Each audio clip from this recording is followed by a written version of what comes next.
मला आज एक बातमी जी आलेली आहे ती सगळ्यांना आपल्याला दाखवायची आहे, जी काल काल मला कल्पना नाही आपल्यापैकी किती चॅनलनी ही बातमी दाखवली असेल, त्यातल्या बारकाव्यासहित. आणि ही बातमी म्हणजे जे मी म्हटलं की पंतप्रधानांना आपल्या देशाचे जे भाग्यविधाते आहेत त्या तरुणांना ते भेटत नाहीत. अगदी रात्री मध्यरात्री एकदम काय ते फ्रेंड्स म्हणून त्यांना इंस्टाग्रामवरून संदेश देतात.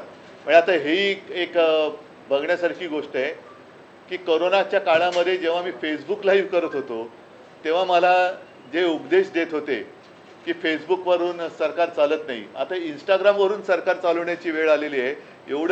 एवढी यांची आता हालत खराब झालेली आहे. आणि मला नाही वाटत अशी, म्हणजे कदाचित ही खरं आहे की जे काँग्रेसला जमलं नाही गेल्या 60-65 वर्षात त्यावेळेला ते यांनी करून दाखवलं. कारण काँग्रेसने एवढ्या शिव्या त्यांच्या डोळ्या देखत कधीच खाल्ल्या नव्हत्या.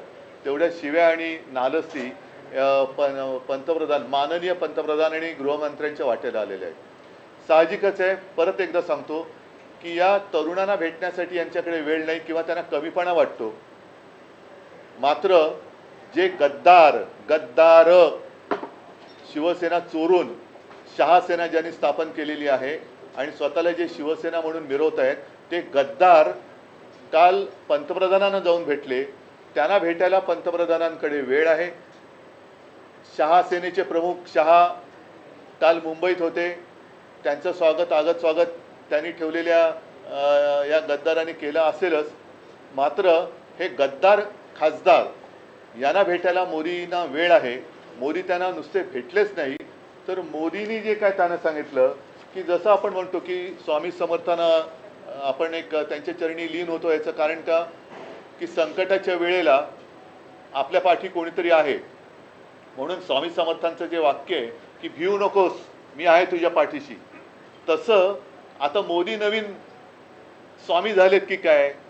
म्हणजे देशात तरुणाई तर त्यांना यथेच्छ त्यांची निंदा नालस्ती करते, पण मोदी महाशय या गद्दारांना सांगतायत की भिवू नकोस, मी तुमच्या पाठीशी आहे.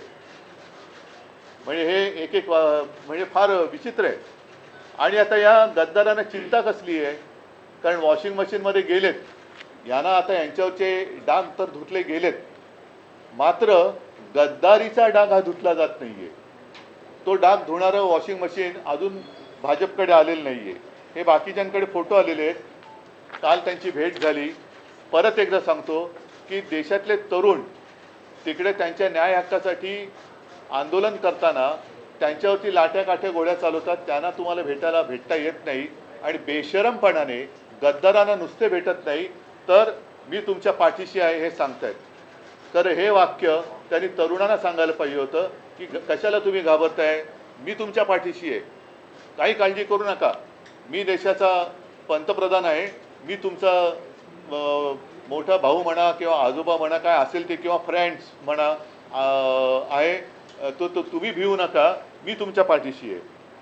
आता हे जे काय वाक्य आहे हे वाक्य त्यांनी कशासाठी उद्गारलं बरं. ही जर का बंद दाराआडची चर्चा असेल तर बंद दाराआडच्या चर्चेतलं नेमकं हे वाक्य बाहेर आणण्याचं कारण काय, की कोणावरती ही कोणाला तुम्ही संदेश देताय. आता ही जी आहे नवभारतमध्ये सुको म्हणजे सुप्रीम कोर्ट की सुनवाई से टेंशन में शिंदे म्हणून तुम्ही भेटलात का यांना. कारण आता आमचा हा पक्ष पुन्हा 6 खासदार फोडून सुद्धा महिना तर झालेला आहे ना. आणि लोकसभा अध्यक्षाने अगदी अपेक्षेप्रमाणे निर्णय दिलेला आहे. पुन्हा कोर्टबाजी वगैरे सुरू होईल, पण कोर्टात सुनावणी सुरू असताना हे गद्दार त्यांना जाऊन भेटण्याचं कारण काय. आणि परत आता हे पण म्हणून मी या पेपर सकट आणले, चिंता करू नका, मी तुमच्या पाठीशी. म्हणजे हा संदेश ते कोणाला देत आहेत, कोर्टाला धमकावणी देत आहेत का, धमकावत आहेत का हे की मी आहे यांच्या पाठीशी, का अमित शहाना देत आहेत. कारण मागे असं होतं की हे मिंदे जायचे तेव्हा ते त्यांच्या शहासेनेच्या प्रमुखाला भेटायचे. आता शहासेनेच्या प्रमुखाला ते भेटायची त्यांना गरज नाही, कारण त्यांचा आता बहुतेक बॉस बदलला आहे. आता ते थेट मोदींना भेटतात. आणि विशेष म्हणजे शहा इकडे असताना ते मोदींना भेटत आहेत. म्हणजे मग हा जो काय भिवू नको मी तुझ्या पाठीशी आहे ही धमकी वजा संदेश सुप्रीम कोर्टाला मोदींनी दिला आहे, अमित शहाने दिलेला आहे, देवेंद्र फडणवीसांना दिलेला आहे की प्रशासनाला दिलेला आहे, नक्की कोणाला दिलेला आहे. आणि माझं मत आहे, अनिल देसाई इकडे बसलेत, अनिल ही सगळी कात्रणं माननीय सुप्रीम कोर्टाकडे सुद्धा सादर करा की हे असं वातावरण निर्माण केलं जाते. आम्ही तुमच्यावरती विश्वास ठेवलेला आहे, तुम्ही लोकशाहीचे रक्षक आहात आणि मला असं वाटतं की ही लढाई जी आहे ती आता केवळ शिवसेनापुरती मर्यादित राहिलेली नाही. आता हा जो काही गद्दारीचा व्हायरस आहे, हा व्हायरस संपूर्ण देशात पसरलेला आहे आणि कदाचित मोदींनी हा संदेश इतर पक्षातल्या होऊ शकणाऱ्या गद्दारांना पण दिलाय का की तुम्ही काळजी करू नका, गद्दारी करा, आमच्याकडे या, मी तुमच्या पाठीशी आहे, बघूया तुमचा आपका बाल भी नहीं बाका होगा, मैं देखता हूँ. तर असा हा संदेश किंवा ही धमकी मोदींनी कोणाला नक्की दिले? सुप्रीम कोर्टाला दिले, अमित शहानं दिले, देवेंद्रनं दिले, प्रशासनाने दिले का हा संदेश इतर पक्षातल्या गद्दार होऊ शकणाऱ्या खासदारांनी दिले की तुम्ही गद्दारी करा, मी तुमच्या पाठीशी आहे? तर याचा खुलासा झाला पाहिजे. आणि जे मी म्हटलं की ही लढाई ही केवळ आता शिवसेनेपुरती मर्यादित राहिलेली नाही, तर गद्दारीचा व्हायरस हा लोकशाहीचा जीव घेतोय. तर लोकशाहीबद्दल प्रेम असणारे, संविधानाबद्दल प्रेम असणारे जे देशभक्त आहेत, त्या तमाम काश्मीरपासून कन्याकुमारीपर्यंतच्या तमाम देशभक्तांना मी आवाहन करतोय की तुम्ही आता ही लढाई आपण सगळ्यांनी मिळून एकत्रित लढण्याची गरज आहे.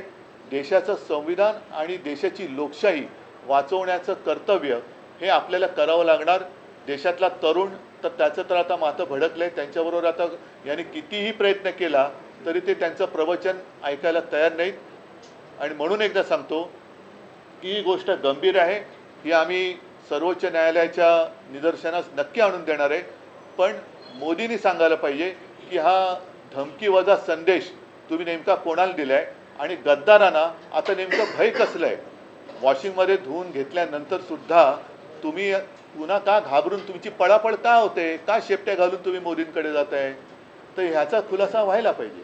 म्हणून मी आज आपल्या माध्यमातून सर्व जनतेला ही माझ्या मनातली शंका कळावी, कदाचित त्यांच्याही मनातही असेल तर त्याला मी वाचा फोडतोय. उद्धवजी ज्या पद्धतीने काल परवा हे कुठे खासदार मोदींना भेटले, तसेच शरद पवारांचे खासदार देखील पुढच्या आठवड्यात मोदींची सर्व भेट घेणार आहेत, अशा पद्धतीची देखील माहिती आहे. मी माझ्यापुरतं बोलतोय आणि ज्यांना संविधानाबद्दल प्रेम आहे, लोकशाहीबद्दल प्रेम आहे, ज्यांना संविधान वाचवायचं आहे, लोकशाही वाचवायची आहे, त्यांनी या लढाईत सामील व्हावं. सर, मोहन भागवत मुंबईत होते आणि त्यांनी जनतेशी संवाद साधला, त्यांनी त्यांच्या प्रोटेस्टला पाठिंबा सुद्धा दिला. नाही, पहिले या विषयावरती मला असं वाटतं हा महत्त्वाचा विषय आहे. बाकी मोहन भागवत वगैरे हे नेहमीचे विषय आहेत. आप सारे लोगों को पता है कि 4 साल हमारी जो केस है सुप्रीम कोर्ट में चल रही है.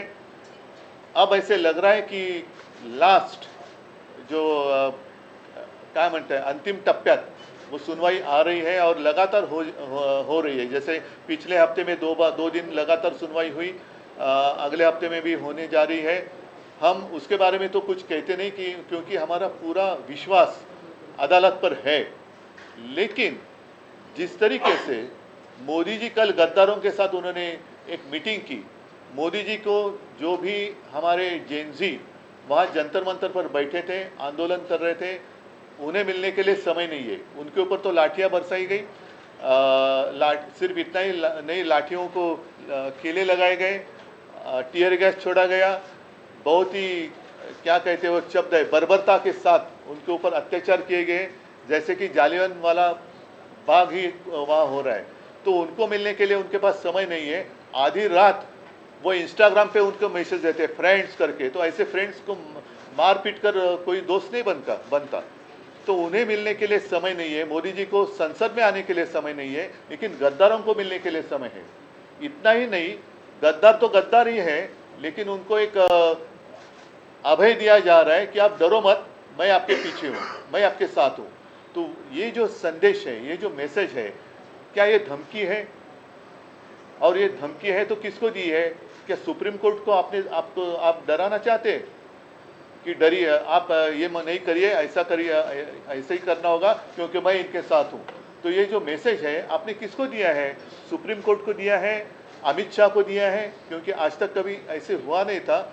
अमित शाह मतलब शाह सेना, जिसको मैं शाह सेना कहता हूँ, जो गद्दार सेना है, वो जब मुंबई में आए हैं तब ये जाकर दिल्ली में मोदी जी को मिल रहे हैं।